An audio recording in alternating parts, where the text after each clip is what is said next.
మొదటి నుంచి చెప్తున్నా, తెలుగుదేశం పార్టీ 2024లో ఆఫీసులు తలా వేసుకుని బీజేపీలో కలిపేసి చంద్రబాబు నాయుడు వాళ్ళ రాష్ట్రం తెలంగాణ వెళ్ళిపోబోతున్నాడు.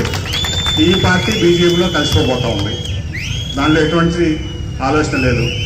ఇవాళ చంద్రబాబు నాయుడు గారు వచ్చాడు. మొన్నేమో ఈ జగన్మోహన్ రెడ్డి గారు ఇచ్చే ఈ వెల్ఫేర్ స్కీమ్స్ అని ఇచ్చి సంక్షేమ కార్యక్రమాలు ఇచ్చి అక్కడ ఉన్నటువంటి పరిస్థితిలో శ్రీలంక లాగా అయిపోతుంది రాష్ట్రం, పాకిస్తాన్ లాగా అయిపోతుంది రాష్ట్రం అన్నాడా లేదా? ఇవాళ ఏమంటున్నాడు, ఆయన కంటే ఎక్కువ పథకాలు ఇస్తానంటున్నాడు. వాలంటీర్లు ఎందుకు పనికిరాని గోన్ సెన్షన్ పెట్టడానికి అన్నాడు. ఇవాళ వాలంటీర్ వ్యవస్థ బ్రహ్మాండంగా ఉంది, 10,000 ఇస్తానంటున్నాడు. అట్లాగే సెక్రటరియట్ వ్యవస్థ ఎందుకు పనికిరాదు అన్నాడు. ఇవాళ 15,000 సెక్రటరియట్లు ఉన్నాయి. పింఛన్లు ఎవరైనా ఇవ్వాల్సిన సెక్రటరియట్లు ఇస్తే 4 గంటలు ప్రతి సెక్రటరియట్లో సమర్థంగా ఇచ్చేస్తారని మళ్ళీ దాన్ని మెచ్చుకుంటున్నాడు. అంటే నిన్న ఒక మాట, ఇవాళ ఒక మాట, రేపు ఒక మాట. ఇవాళ ఏమంటున్నాడు, నిన్న ఏమన్నాడు, 650 హామీలు ఇచ్చాడు 2014లో. ఒక్క హామీ నెరవేర్చాడా? జగన్మోహన్ రెడ్డి గారు ఇచ్చిన ప్రతి హామీ నెరవేర్చాడు కదా. ఇవాళ వచ్చాడు మళ్ళీ. ఆ రోజు ఇదే మోడీ, ఇదే పవన్ కళ్యాణ్, ఇదే చంద్రబాబు. ఇవాళ ఇదే మోడీ, ఇదే పవన్ కళ్యాణ్, ఇదే చంద్రబాబు నాయుడు. ఇవాళ 6500 హామీలు ఇవ్వడానికి రెడీ అయ్యాడు. ఎట్టగొట్ట అధికారంలోకి వచ్చేంత తపంతో పనిచేస్తున్నాడు. దానికి బీజేపీ వాళ్ళు కూడా ఇతను నమ్మకూడదని చెప్పి ఆ మేనిఫెస్టోలో మేము ఉండవు, మేము భాగస్వామ్యాన్ని బయటకు వచ్చారు. మీరు కూడా తెలుసు కదా మీకు. అంటే నీ కూటమిలో ఒక భాగస్వామి నిన్ను నమ్మట్లా, ఇంకా ప్రజల్లో నమ్ముతారు ఈ చంద్రబాబు నాయుడిని.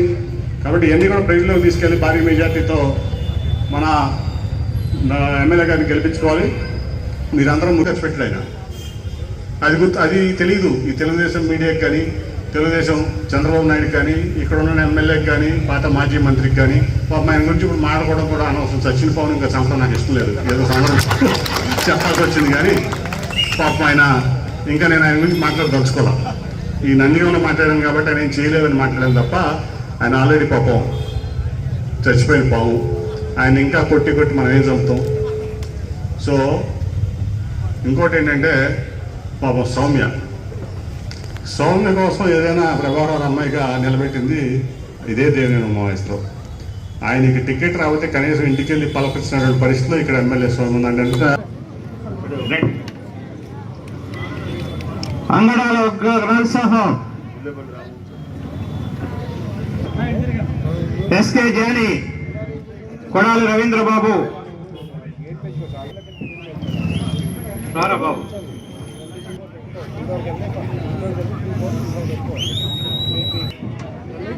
Nagaraju, D Koteswararao, Vadlamudi Dasari Srinivasarao, Dasari YSR Congress party, YSR Congress party,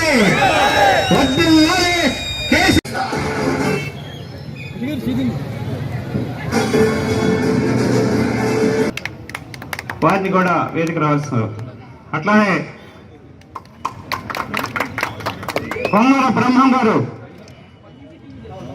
Brahmam garu. Please subscribe .news.